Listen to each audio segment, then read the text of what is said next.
Business can feel like such a double-edged sword. On one side, we have the excitement and the ambition and this desire to create freedom and flexibility to be able to be our own boss.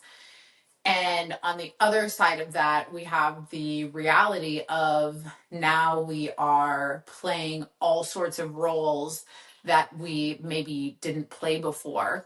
And you're having to learn new skills while also still maintaining whatever your expertise is. And so, one of the questions that I get asked most often, and one of the most difficult intersections of business, is having the desire to grow and continue to scale and continue to obviously earn higher profits, higher revenue without adding more stress, without adding more hours to our plate. We get to a certain point when we're established that we're out of time or out of energy or out of both. Because if you listen to my podcast about tracking your capacity, a lot of times it's just not time that we're looking at. It's about our energy as well. And so I get the question in different forms of like, how do I keep growing this business? How do I continue to maximize my potential while also not burning myself out, while also not burning the candle at both ends? And this is something that I don't think a lot of people have mastered, especially from what I've seen in the business coaching world. There are people who have an expertise on either side. There are people who are really proficient in kind of like learning how to slow down and learn how to rest and learn how to, incorporate stillness and learn how to find more peace. And then there are people that are all I don't want to say hustle, but all like growth focused in terms of bigger. And I was always confused by these being two separate things because, as I use quite often, I think of business as intervals. I think there are seasons where we push and seasons where we pull, and both of them are equally important. There are seasons where we are more front and center, and the work that we're doing is more on a visible level. There are seasons where our growth is behind the scenes, whether that's in our leadership or in our back end in what we're creating and what we're cleaning up to make things more efficient. And all of it matters. And so I was always really confused as to like, why is it one or the other? And that's the unfortunate question that we have to ask a lot as moms is, why do I have to choose one or the other? Why can I not be excited about the potential and the growth and the bigness while that not taking away from my peace and my quality of life? Why can I not be a fully present mother while also being an example, whether that's on stages or in very visible ways? I've always struggled with feeling like it had to be either or. And I think a lot of people do. I think it's like, I myself have kind of played in both roles and on both sides of being like a little more reserved and a little more pulled back and like really focused on sustaining. And then I've also been in areas where I'm just like, okay, I'm fully forward focused and only growth oriented and ignoring like anything in my peripheral, and neither are right. Neither felt right to me. And so again, the question that we ask is like, how do we keep growing? But how do we keep growing in a more sustainable way? How do we honor both sides of us? How do we have the presence that we want and enjoy the lives that we have, while also recognizing that like we built this business to be able to grow, right? A great example is one of my clients has this incredible expertise that she took and built her own company with. And because of the specificity of her niche, she had like hyper growth. The demand was incredible. And so she quickly, took on more and more work, and revenue was rising and workload was rising. And then it became hiring a team member and hiring another team member and hiring 5 team members. And then before you knew it, she's like 3 years in and her head is just spinning, right? And this is a great example of kind of like that fully forward focused lifestyle that a lot of people have, like always focused on the next milestone and the bigger and checking off the accomplishments and the achievements. And what I found in working with her is that the growth was there, the numbers were there, the peace and the presence was not, right? So she was craving, like, yes, I have all these things, I bought everything that I wanted, I have multiple houses, but like, I want to be able to sit with my 3 kids. I want to be able to turn my brain off. I want to be able to sleep. I want to be able to work out and take care of my body. I want to be able to take care of myself and have time for my marriage, right? And so the grass is always greener, right? You see people who are operating at these high levels and they're, talking about they're making X amount of dollars, and it's like, oh man, that's amazing. That's possible for me too. But we don't ask the question of, how are they operating offline? How are they operating in the areas that we don't see? What are their relationships like? There are a few people that I love seeing talk about this reality that like success is not just in our revenue. Success is not just in the visibility.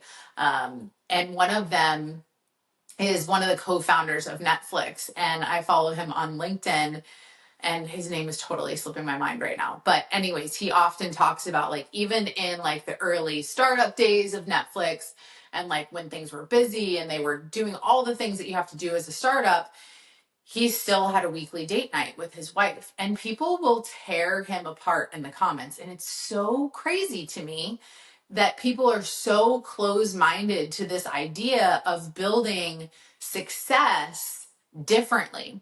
And I think this is something that I've been shouting from the rooftops for what feels like years, of like, y'all, I have been self-employed for 12 years and I have never abandoned my relationship with myself, my relationship with my husband, or my relationship with my kids. I have teetered.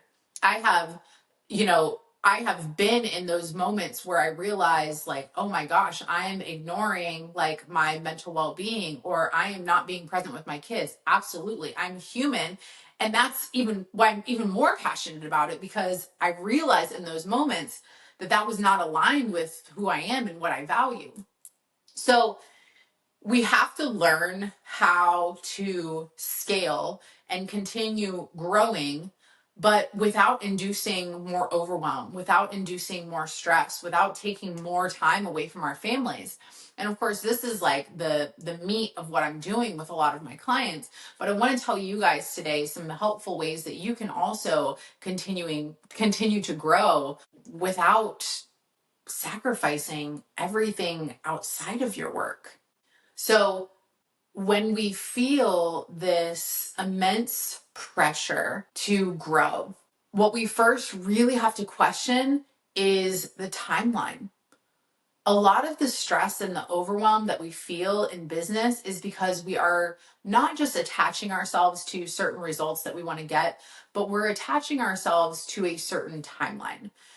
And sometimes that timeline is, we're not even conscious of it, but it so quickly takes the power away from us and gives it to our calendar or anything outside of us when we do this. If I were to ask you, for whatever milestone that you're trying to reach right now, if I were to ask you, what would be the difference if you reach that milestone 3 months from now or 3 years from now? What would be the difference? The only difference would be the amount of time, right? And so why do we give so much power, and why do we put so much emphasis on quicker being better? For a long time, I thought that I was not enough because I was not an overnight millionaire. I didn't become a millionaire in a year or 2 years even. I have been self-employed for 12 years. And sure, I am a millionaire now, but it took me a long time. And so I thought that I wasn't enough because I didn't get there fast enough. And what I realized is that I didn't get there quickly, but I got there the right way. I got there in a way that is aligned with what I believe and what I teach. I got there in a way that is congruent by being who I am offline, who I am online, actually offline, right? And that's something that I think we really have to start looking at the lenses in which we are saying this makes someone successful or better than, or how we're putting people on pedestals, right? So the first thing to really think about when you're thinking about growth and growing bigger and doing that without inducing more overwhelm or stress is the timeline that you are attaching things to. And asking yourself of that question, why does it matter? Why does it matter? Like, even the idea of like quarterly goals, monthly goals, yearly goals, why does that matter? Why do we give so much power to time? Why would we give our power away to something outside of us? What if we could release this idea of that it needed to be in a certain time period? Anybody who is teaching you how to set goals will say one of the most important things for you to reach a goal is to make sure that that goal is time-based. Here's the issue with that. That is applicable for people who are trying to create habits or routines that are out of their current habits or out of their current structure. But for you, for somebody who has built something that is established, somebody who already has persistence and consistency and grit and hustle and grind, for you, it is not applicable because you already have what it takes, which is initiative. You already know how to be proactive. And so at a certain point, we're teetering this line of, I am putting more pressure and urgency on myself to meet this timeline that I literally made up so that somebody else could tell me that I am enough. There is no truth behind it. And so the first and most important thing that you must do if you want to continue to succeed and scale without added stress is look at your timelines. And look at the power that you're putting into those timelines. And look at the reality of those timelines. There's a difference between being realistic and thinking that you can't. I am never going to say, well, I can't do that because I have 3 kids. I would never say that. I believe that I could do anything that anybody without kids could do. The difference is I don't want to. Could I work more? Could I grow faster? Probably. But faster isn't better. And most times, faster is actually worse.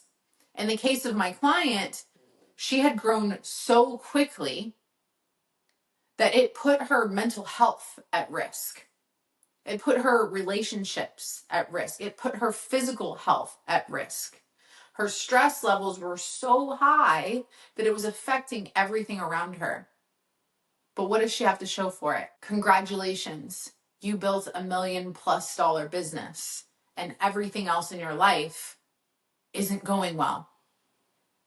And so at that point, the revenue was irrelevant. At that point, she would rather sell it all and burn her business down so she can breathe. And it shouldn't be that way.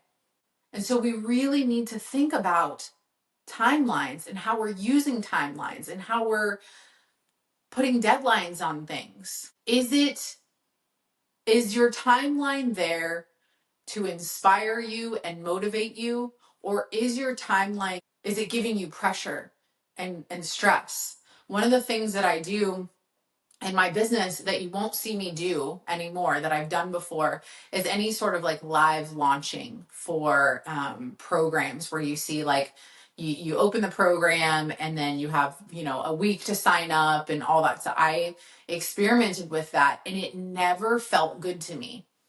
And I understand it. I understand the marketing. I understand the sales. I understand the importance. And I will absolutely launch new things, but I launch them differently. I launch them over longer periods of time. I launch them in a more casual way. We use different things that are offline and not just social media. There are so many different ways to get the same result. And if the variance in that result is how long it takes us to get the result, the question becomes, when you reach the goal, when you reach the result, would you rather get there and feel exhausted and burn out and have to recover from your journey to that goal? Or would you rather get there and be able to, with energy, celebrate your journey and say, not only did I do this, but I did it while also taking care of myself and providing for my family and being the mom that I want to be? That's the difference here. And we're not thinking about that when we're thinking about business growth. We're solely thinking about the business. And that is not reality, because everything that we do has a ripple effect. Every time we choose to work later and not take our kids to the park like we said we would, they will remember that. Small moments make a difference. And if the only variance is the timeline, that's within your control. So I'm going to give you 5 different things that I want you to do to help you scale without adding more stress. First and foremost is the releasing of the concept of time. And I spent most of the episode today on that because it is by far the most important thing. I feel like once I grasped the reality that this pressure that I was feeling to get X amount of dollars or X amount of clients in a certain amount of time, not only did it affect me mentally and make me feel like not enough when my pace didn't match what I wanted it to match, but it made me so focused on areas that were not aligned with my personal values. If you know anything about me and the way that I coach, I am heavily focused on depth and the personal relationships with my clients, which is why I take a limited amount of clients. And anything that takes away from that is a no for me. And so if I'm always focusing on chasing the next client, that is energy that I would rather be spending on the clients that I have. That's just the way that I operate. And so I don't operate that way. Do I have goals? Do I have monthly goals and yearly goals? Absolutely. What happens? Sometimes I reach them and sometimes I don't. And both are okay. And sometimes it's not in the timeline, and that's okay. So you can still have timelines and deadlines for your goals. But again, I want you to ask the question of, does this feel like pressure for me to be and act as someone that I'm not? Is this creating a ripple effect over into my family? Like, if I had to work 3 extra hours on a certain day to hit a goal that day instead of the next week, and that 3 hours was supposed to be with my kids, I'm saying no, why would I not just spread it out over the next week and hit it a week later? Like, the relevance that we give this is up to us. So that's the most important thing. And I really just want you to grasp that today. And going forward, you can grow, but faster growth isn't better.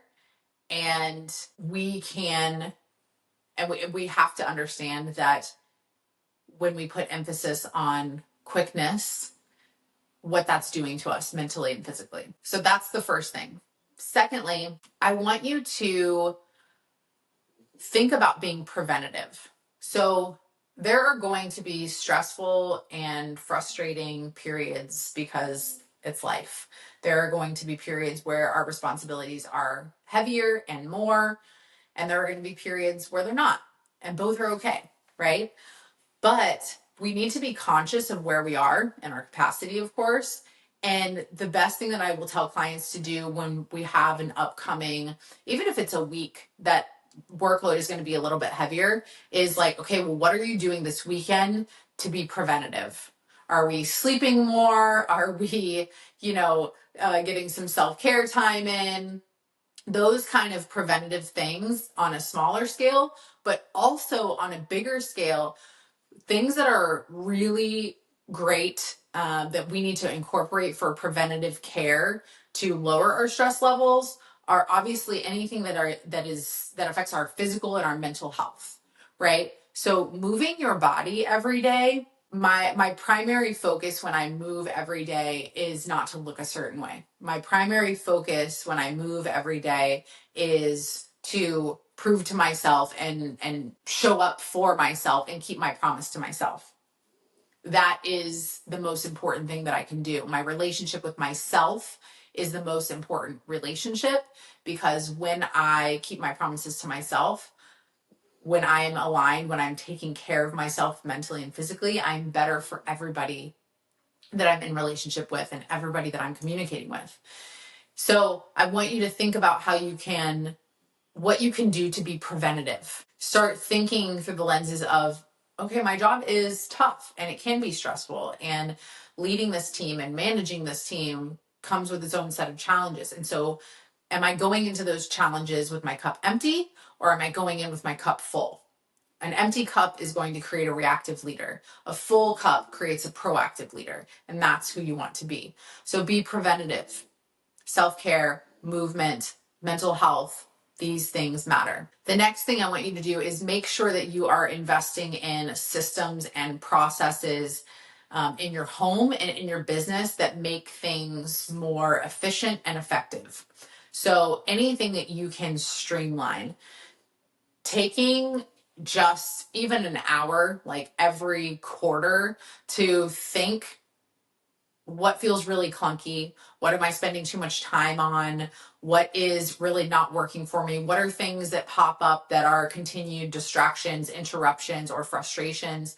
Thinking about those things and solves for those things to where you can get more done in a shorter period of time, or more done, or the same amount of things done but less on your plate, is a little more strategic way of thinking. It's easy to get stuck in like the mundane of like, okay, I have to do this thing, and then I have to do this thing, and then I have to do this thing, and it's day after day. So even if it is once a quarter, ideally once a month, but once a month to once a quarter, just an hour to ask yourself that question of the clunkiness will really, really help you to see where you can streamline. Because making things feel easier allows us space to breathe, right?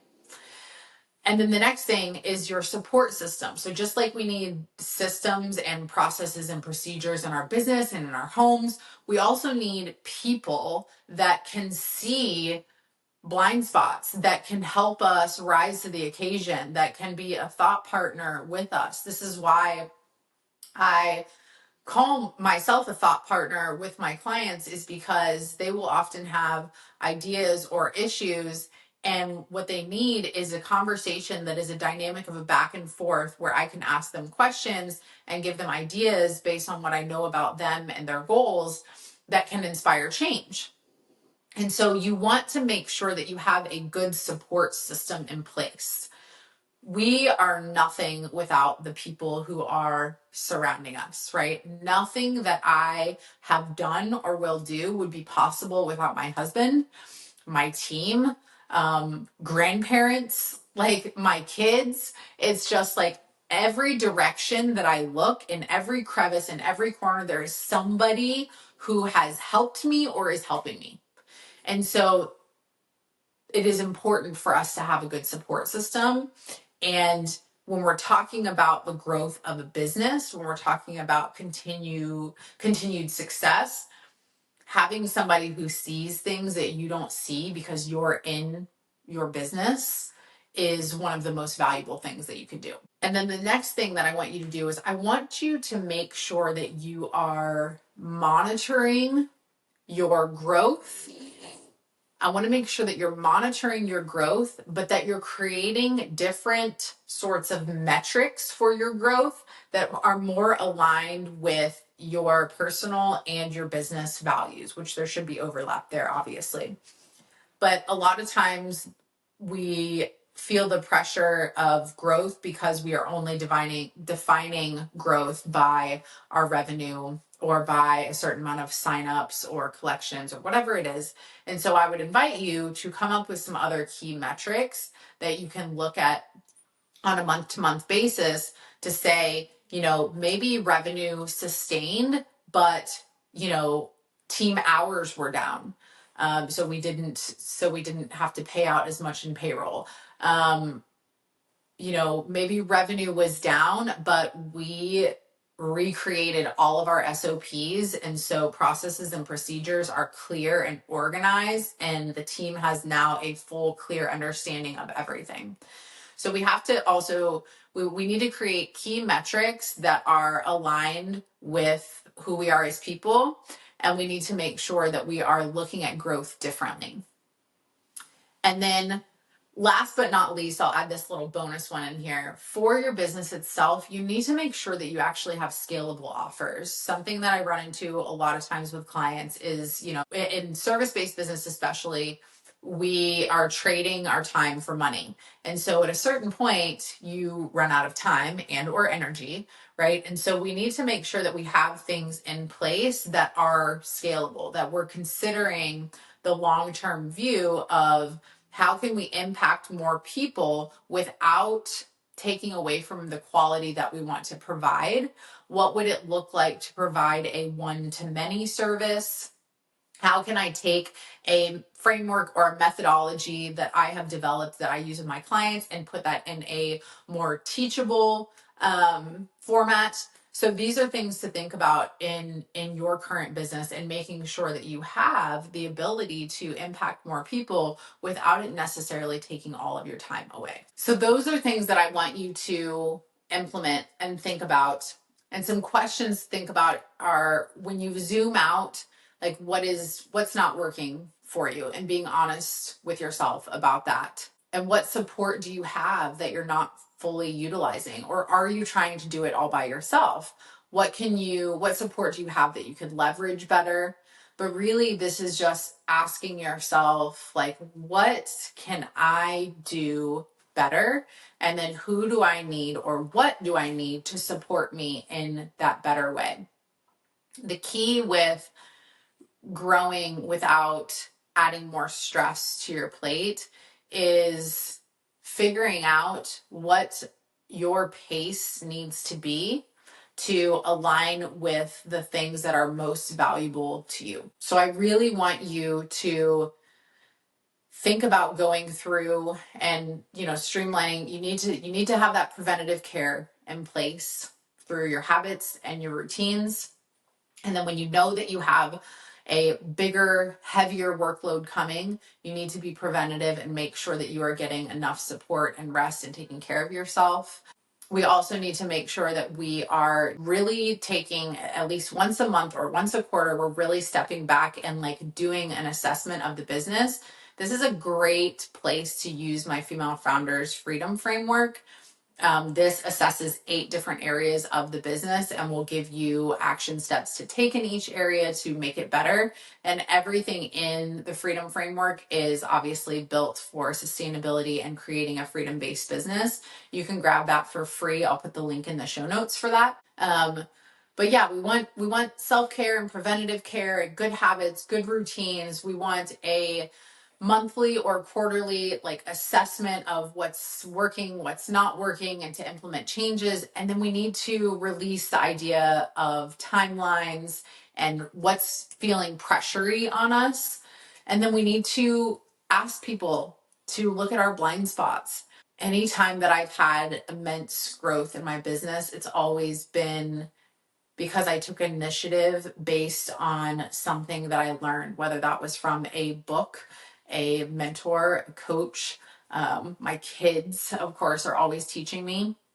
And so just make sure that you are thinking about these things, because we all want to grow, and we shouldn't have to choose between the presence that we want to have in motherhood and the growth that we want in our business. But we just need to think and ask ourselves the question of, like, how can I do this differently, and hold ourselves to not sacrificing ourselves in the process. And one last thing that I will say is that when you are seeking advice or counsel or support, be that from a coach or a mentor, definitely look at the accomplishments and the achievements that they've had, but also look at their character and think about who they are offline.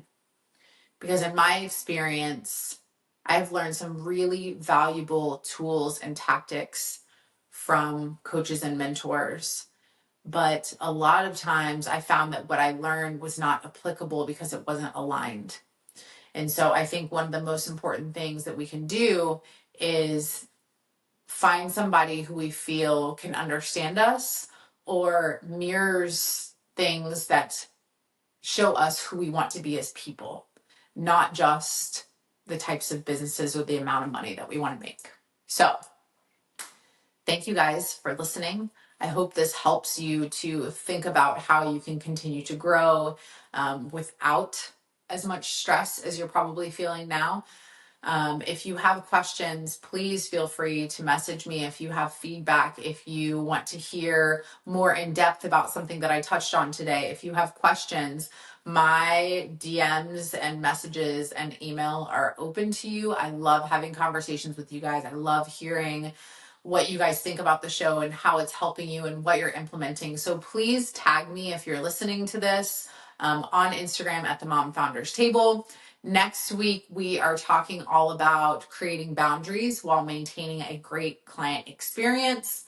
This is a great topic because we often get stuck in one or the other. We either have so many boundaries that our client service starts to decline, or we are over delivering and it's creating resentment and frustration in us. So we're going to talk all about that next week. Again, thank you for listening. Please share this on social media, spread the love, and I will talk to you guys next week.